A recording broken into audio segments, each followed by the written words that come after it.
अदनान को यकीन नहीं आ रहा। मैं भी अदनान को बता रहा था, एक ब्रेकिंग न्यूज है दोस्तों। बेहतरीन, लजीज, मेयारी, साफ सुथरा खाना इतनी कम कीमत पर कि आपको यकीन नहीं आएगा। चाय 1 रुपया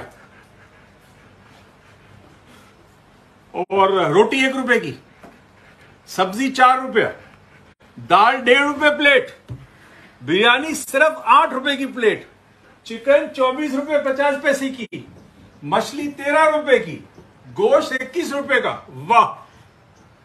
पता है कहां मिलती है? क्या आप जानते हैं कि ये कौन सी जगह है जहां गरीब और मुस्तहिक लोगों के लिए इतना सस्ता खाना है? मैं आपको बताता हूं दोस्तों, ये ब्रेकिंग न्यूज है। ये जगह पाकिस्तान की कौमी असेंबली की कैंटीन है, जहां पाकिस्तान के गरीब नुमाइंदे जो मुंतखब होकर असेंबली में जाते हैं, उनके लिए पाकिस्तान के अमीर अवाम के ऊपर टैक्स लगाकर उस टैक्स के पैसे से 1 रुपए में रोटी, 8 रुपए के अंदर बिरयानी दी जाती है।